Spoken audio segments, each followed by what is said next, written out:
नमस्कार दोस्तों, घटना चक्र के एक और नए अंक के साथ मैं मनीष चंद्रा क्लासेस के YouTube प्लेटफॉर्म पर आपका स्वागत करता हूं। दोस्तों, जैसा कि आप जानते हैं, घटना चक्र में हम देश और दुनिया से जुड़ी तमाम महत्वपूर्ण खबरों पर चर्चा करते हैं। इसी क्रम में आज हम बात करने वाले हैं ईरान द्वारा इजरायल पर किए गए हमले की। दोस्तों, ईरान की सेना ने शनिवार देर रात भारतीय समय के मुताबिक 3 बजे इजरायल पर करीब 300 ड्रोन और मिसाइलों से हमला किया है।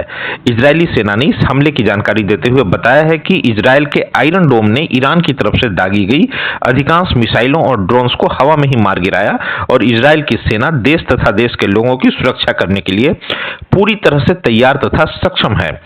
टाइम्स ऑफ इजरायल के मुताबिक इस हमले में इजरायल के नेवातिम एयरफोर्स बेस को कुछ नुकसान पहुंचा है। वहीं हमले की वजह से मची भगदड़ में 12 लोग घायल हो गए हैं।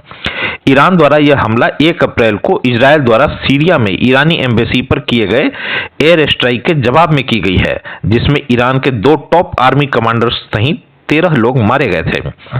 इसके बाद ईरान ने बदला लेने के लिए इजरायल पर अटैक करने की धमकी दी थी।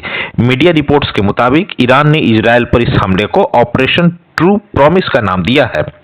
ईरानी हमले के बाद इजरायल के प्रधानमंत्री बेंजामिन नेतन्याहू ने इजरायली वार कैबिनेट की बैठक आयोजित की, जिसमें इस बात पर चर्चा हो रही है कि ईरान के हमले का जवाब किस तरह से दिया जाए।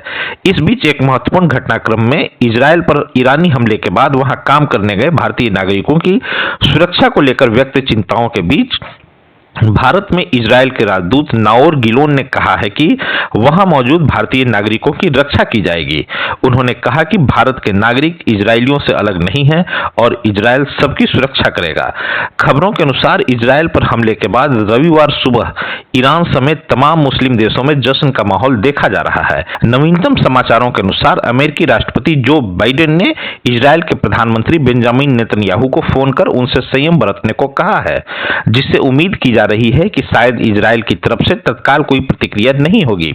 वैसे भी जिस तरह इजरायल ने ईरान के लगभग 99% मिसाइलों और ड्रोन्स को निशाने पर पहुंचने के पहले ही धराशायी कर दिया और ईरान के हमले में इजरायल को बहुत मामूली नुकसान हुआ है, उसे देखते हुए यह सोचना गलत नहीं होगा कि इजरायल बहुत नाप तोल कर ही आगे कोई कार्रवाई करेगा, खासकर तब जबकि इजरायल पहले से ही हमास के खिलाफ संघर्ष में उलझा हुआ है।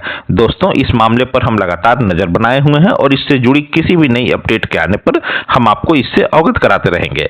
लेकिन अभी के लिए बस इतना ही। जल्द ही मिलते हैं आपसे एक नए वीडियो के साथ। अगर आपको हमारा कंटेंट पसंद आ रहा है तो हमारे चैनल को लाइक करें, सब्सक्राइब करें और कमेंट बॉक्स में अपनी राय से हमें अवगत कराएं। धन्यवाद।